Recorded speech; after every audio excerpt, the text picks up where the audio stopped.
Students, welcome to my YouTube channel. आज का जो हमारा टॉपिक है वो फिर से बायोकेमिस्ट्री के रिलेटेड है। जैसा कि मैंने आप लोगों को पहले ही बताया है, बायोकेमिस्ट्री मतलब हमारे बॉडी में जितने भी केमिकल रिएक्शन होता है जिसको बोला जाता है बायोलॉजिकल केमिकल रिएक्शन, उसको बोला जाता है बायोकेमिस्ट्री। सो बायोकेमिस्ट्री में एक बहुत ही इंपॉर्टेंट टॉपिक है बी फार्मा सेकेंड सेमेस्टर के लिए, दैट इज न्यूक्लियोटाइड बायोसिंथेसिस, या तो हम बोल सकते हैं बायोसिंथेसिस ऑफ न्यूक्लियोटाइड। अब सबसे पहले मैंने आप लोगों को पहले ही बोला है कि जब भी आप कोई टॉपिक पढ़ने जाओ उससे पहले टॉपिक का जो नाम है, जो टॉपिक का टाइटल है, उसको समझना बहुत जरूरी है। टॉपिक का जो टाइटल है वही बहुत कुछ कह देता है। सो हमारा जो टॉपिक है वो है न्यूक्लियोटाइड बायोसिंथेसिस। बायोसिंथेसिस का मतलब क्या होता है? बायोसिंथेसिस मतलब, सिंथेसिस मतलब आप लोगों को पता है किसी भी चीज का बनना, न्यू फॉर्मेशन, उसको बोला जाता है सिंथेसिस। बायोसिंथेसिस मतलब हमारे बायोलॉजी, मतलब हमारे लिविंग ऑर्गेनिजम्स, हमारे बॉडी के अंदर जो न्यू मॉलिक्यूल का फॉर्मेशन होता है। सिंपल मॉलिक्यूल होता है फर्स्ट, जिससे बनता है कॉम्प्लेक्स मॉलिक्यूल। जब कोई सिंपल मॉलिक्यूल कन्वर्ट होगा कॉम्प्लेक्स मॉलिक्यूल में, उसको बोला जाता है बायोसिंथेसिस। समझ में आ गया? बायोसिंथेसिस मतलब formation of new molecule in living organisms from simple to complex one, that is biosynthesis. So आज हम देखेंगे कि न्यूक्लियोटाइड जो होता है उसका बायोसिंथेसिस बॉडी के अंदर किस तरह से होता है। तो उसके लिए न्यूक्लियोटाइड को समझना बहुत जरूरी है। तो न्यूक्लियोटाइड क्या है? न्यूक्लियोटाइड है structural unit of DNA and RNA. हमारे बॉडी में जो डीएनए होता है, डीएनए क्या होता है? Deoxyribo nucleic acid. आरएनए क्या होता है? Ribo nucleic acid. सो जो डीएनए एंड आरएनए होता है, जो हमारा जेनेटिक इंफॉर्मेशन होता है बॉडी का, हमारा जो जीन्स होता है, जो इंफॉर्मेशन स्टोरिंग बॉडी होता है, वो है DNA and RNA. So DNA and RNA जो होता है वो बनता है न्यूक्लियोटाइड से। सो डीएनए एंड आरएनए का structural basic unit is the nucleotide. अब न्यूक्लियोटाइड बनता कैसे है? न्यूक्लियोटाइड बनता है जब कोई नाइट्रोजन बेस बॉन्ड फॉर्मेशन होता है फोस्फेट ग्रुप के साथ और पेंटोज सुगर, मतलब जब ये तीन चीजें साथ में मौजूद होती हैं तो वो बनता है न्यूक्लियोटाइड। सो न्यूक्लियोटाइड होता है जो डीएनए एंड आरएनए के फॉर्मेशन में हेल्प करता है। न्यूक्लियोटाइड से ही डीएनए एंड आरएनए का फॉर्मेशन होता है। तो आज का जो हमारा टॉपिक है वो सिंप्लीफाइड तरीके में है कि जब बायोसिंथेसिस होता है न्यूक्लियोटाइड का हमारे बॉडी में, जब एक न्यू मॉलिक्यूल बनता है तो वो कैसे बनता है, किसमें कन्वर्ट होता है, क्या क्या चीजें आती है उसके अंदर। सो न्यूक्लियोटाइड का जो बायोसिंथेसिस है बॉडी के अंदर, वो दो तरीके से हमारे बॉडी के अंदर बनता है। मतलब दो पाथवे बोल सकते हो, दो प्रोसेस बोल सकते हो, अलग अलग प्रोसेस का नाम। सो जो पहला प्रोसेस है या पहला पाथवे है जिसके थ्रू हमारे बॉडी में न्यूक्लियोटाइड का बायोसिंथेसिस होगा, वो है डी नोवो सिंथेसिस। उसका नाम है डी नोवो सिंथेसिस। दूसरा जो पाथवे है जिसके थ्रू न्यूक्लियोटाइड का बायोसिंथेसिस होगा, उसका नाम है साल्वेज पाथवे। दो पाथवे समझ में आ गया? इतना क्लियर हुआ कि हमारे बॉडी के अंदर जब न्यूक्लियोटाइड का बायोसिंथेसिस होगा तो वो दो तरीके से हो सकता है, अलग अलग दो process. First one is D novo synthesis, दूसरा नाम है साल्वेज पाथवे। सो जो कॉमन पाथवे है जिससे मैक्सिमम न्यूक्लियोटाइड का बायोसिंथेसिस होता है बॉडी के अंदर, वो है D novo synthesis pathway, that is the common pathway. अब डी नोवो सिंथेसिस जो पाथवे है उससे दो चीजों का क्या बनता है? दो चीजें बन सकती है, प्यूरिन की बायोसिंथेसिस एंड पिरिमिडिन की बायोसिंथेसिस। अब प्यूरिन एंड पिरिमिडिन कहां से आया? Purine and pyrimidines are the base pair of nucleotide. Nucleotide का जो बेस पेयर है, जब डीएनए, ये है स्ट्रक्चर ऑफ डीएनए, वो है स्ट्रक्चर ऑफ आरएनए। आप लोग देख सकते हो जो डबल हेलिकल स्ट्रक्चर होता है वो होता है डीएनए का स्ट्रक्चर, सिंगल हेलिकल स्ट्रक्चर होता है आरएनए का स्ट्रक्चर। सो जो इसमें जो बेस पेयर है, बेस पेयर आप लोग देख सकते हो, ये जो पैरेलल लाइन आप लोग देख रहे हो उसको बोला जाता है बेस पेयर। ये बेस पेयर कैसे बना है? प्यूरिन से एंड pyrimidine से। सो प्यूरिन के अंदर आता है एडिनाइन एंड ग्वानाइन। आप लोगों ने पहले भी स्कूल में पढ़ा होगा ये चीज कि प्यूरिन के अंदर आता है adenine and guanine, and pyrimidine के अंदर आता है साइटोसिन, थाइमाइन। अब आरएनए में थाइमाइन नहीं होता, थाइमाइन की जगह आरएनए में होता है यूरासिल। क्लियर? डीएनए में होता है थाइमाइन, बाकी सब सेम है, एडिनाइन भी होता है, ग्वानाइन भी होता है, साइटोसिन भी होता है एंड थाइमाइन होता है। लेकिन आरएनए में क्या होता है? आरएनए में होता है adenine, guanine, cytosine and uracil. Thymine की जगह होता है यूरासिल। सो इन दोनों चीजों से बनता है base pair of DNA and RNA. RNA और डीएनए का जो बेस पेयर है वो बनता है प्यूरिन से एंड pyrimidine से। सो प्यूरिन और pyrimidine का बायोसिंथेसिस होगा डी नोवो सिंथेसिस से, जिसमें क्या बनेगा?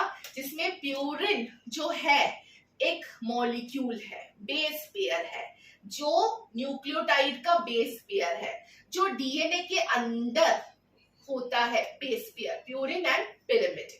अब बायोसिंथेसिस का मतलब क्या था? बायोसिंथेसिस मतलब formation of a complex molecule. Purine and pyrimidine is the simple molecule, simple molecule से बनेगा लास्ट में complex molecule, that is the biosynthesis. So इसको समझना बहुत जरूरी है, इसको अच्छे से समझो। दैट इज डी नोवो, सबसे पहला जो प्रोसेस है जिसमें बायोसिंथेसिस होगा न्यूक्लियोटाइड का, वो है डी नोवो। डी नोवो नाम का ब्रेकडाउन होता है आईएमपी मॉलिक्यूल में, दैट इज इनोसिन मोनोफॉस्फेट नाम के मॉलिक्यूल में। Purine is break down into IMP, inosine monophosphate. अब आईएमपी दो मॉलिक्यूल में कन्वर्ट हो जाता है, एएमपी एंड जीएमपी। एएमपी का फुल फॉर्म क्या है? Adenosine monophosphate. जीएमपी का फुल फॉर्म क्या है? Guanosine monophosphate. अब लास्ट में क्या होता है? AMP is finally converted into ATP, adenosine triphosphate, and GMP is finally converted into GTP, guanosine triphosphate। इसमें था मोनो, मोनो मतलब सिंगल, सिंगल फोस्फेट ग्रुप है इसमें। AMP में 1 फोस्फेट ग्रुप, GMP में 1 फोस्फेट ग्रुप, इसमें ATP हो गया, मतलब try, 3 molecule of phosphate group इसमें ज्वाइन हो गए, तो उसको बोला जाता है ATP, adenosine triphosphate. GMP convert हुआ है GTP में, दैट इज ग्वानोसिन ट्राइफॉस्फेट।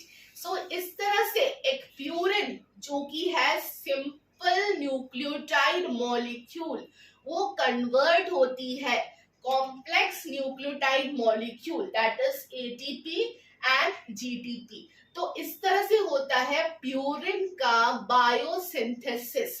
ठीक है, तो ये जो प्रोसेस है वो मैंने आप लोगों को सिंप्लीफाइड तरीके से समझाया है कि इसके बाद ये है, इसके बाद ये प्रोसेस है, इसके बाद ये प्रोसेस है। तो इसके लिए एक अलग वीडियो में अपलोड करूंगी जिसमें इसमें डिटेल में आएगा कि इसको बनने में कौन कौन से एंजाइम्स इन्वॉल्व होते हैं। अब बारी आती है नेक्स्ट, दैट इज pyrimidine। जैसा कि मैंने आप लोगों को बताया है, प्यूरिन एंड pyrimidine दोनों होते हैं base pair of DNA and RNA, AG and CTU। CTU होता है pyrimidine। अब pyrimidine का जो बायोसिंथेसिस होगा, pyrimidine is also a nucleotide जिसका बायोसिंथेसिस होगा। pyrimidine होता है सिंपल मॉलिक्यूल जो कन्वर्ट होता है UMP में, जो है यूरिडिन मोनोफॉस्फेट। अब UMP जो है वो कन्वर्ट होता है UTP में, यूरिडिन ट्राइफॉस्फेट। ठीक है, जब मोनोफॉस्फेट मतलब single phosphate group, try phosphate मतलब 3 फॉस्फेट मॉलिक्यूल आ गए, यूएमपी से यूटीपी। अब यूटीपी कन्वर्ट होता है सीटीपी में, cytidine triphosphate. So the last molecule जो है वो है सीटीपी।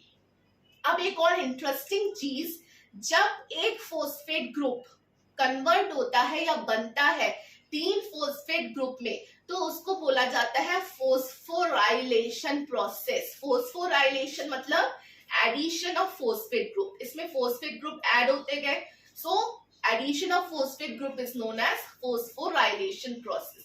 सो ये था de novo synthesis of biosynthesis of nucleotide. That is nucleotide में कौन कौन सी चीजें आएंगी, प्यूरिन एंड pyrimidines। So, कर सकते हैं de novo synthesis and salvage pathway. So ये था बहुत ही ब्रीफ में बायोसिंथेसिस ऑफ न्यूक्लियोटाइड। कौन से प्रोसेस से कर सकते हैं, de novo synthesis and salvage pathway. एक दिन मैं इसका डिटेल्ड वीडियो अपलोड करूंगी जिसके अंदर सारे रिएक्शंस रहेंगे विद देयर एंजाइम्स, कौन कौन से एंजाइम्स इन्वॉल्व होते हैं इस रिएक्शंस को करने के लिए। सो एक और इम्पॉर्टेंट चीज है, जैसे कि ये प्यूरिन का ब्रेकडाउन हो रहा है, प्यूरिन था सिंपल मॉलिक्यूल, वो बना लास्ट में कॉम्प्लेक्स मॉलिक्यूल में, एटीपी एंड जीटीपी। तो एक और इंटरेस्टिंग चीज सामने आती है, जब प्यूरिन का ब्रेकडाउन होता है, जब सिंपल मॉलिक्यूल ऑफ प्यूरिन बनता है कॉम्प्लेक्स मॉलिक्यूल में, तब ब्रेकडाउन के वक्त इसमें रिलीज होती है यूरिक एसिड। जब प्यूरिन का ब्रेकडाउन होता है हमारे बॉडी में, जब बायोसिंथेसिस ऑफ न्यूक्लियोटाइड होता है, जब ये पूरा प्रोसेस होता है ना, तो हमारे बॉडी में यूरिक एसिड रिलीज होती है। अगर यूरिक एसिड को किडनी का क्या काम है, हमारे बॉडी में से सारे एक्स्ट्रा जो वेस्ट मटेरियल है उसको यूरिन के थ्रू फ्लश आउट कर देना, पास कर देना, ये है मेन किडनी का काम। किडनी का काम क्या होता है, ब्लड प्यूरिफायर, और हमारे बॉडी में जितने भी वेस्ट मटेरियल है उसको बाहर निकालना। सो जब प्यूरिन का इस तरह से बायोसिंथेसिस प्रोसेस होता है, तो इस दौरान यूरिक एसिड निकलती है, ठीक है, ब्रेकडाउन के वक्त। अगर किडनी ने सारे यूरिक एसिड को अच्छे से फ्लश आउट नहीं किया, तो यूरिक एसिड हमारे बॉडी में स्टोर हो सकती है in the form of uric acid crystals के फॉर्म में स्टोर हो सकती है। तो जब क्रिस्टल के फॉर्म में वो स्टोर हो जाएगी, तो क्या होगा, हमें इन्फ्लामेशन होगा, पेन होगा जॉइंट्स में, हमारे जो जॉइंट्स है उसमें पेन होगा, इन्फ्लामेशन होगा, जिसका क्रॉनिक नेम है गाउट। सो यूरिक एसिड जब हमारे बॉडी में बढ़ जाता है बिकॉज ऑफ प्यूरिन के सिंथेसिस के वक्त, बायोसिंथेसिस के वक्त किडनीज ने उस वेस्ट मटेरियल को बाहर नहीं निकाला, वो बॉडी में स्टोर होता गया। या तो अगर हम प्यूरिन रिच फूड, जो फूड में प्यूरिन ज्यादा होती है, वो हम खाते हैं, तो क्या होता है, उससे भी हमें यूरिक एसिड बढ़ने के चांसेस है। तो हमारे बॉडी में यूरेट क्रिस्टल्स जमा हो जाएंगे, स्टोर हो जाएंगे, जिससे हमें इन्फ्लामेशन हो सकता है। सो है ना बहुत ही इंटरेस्टिंग एंड इम्पोर्टेंट चीज। सो ये था आप लोगों का आज का video, that is nucleotide biosynthesis. So thank you for watching, please subscribing, bye bye friends.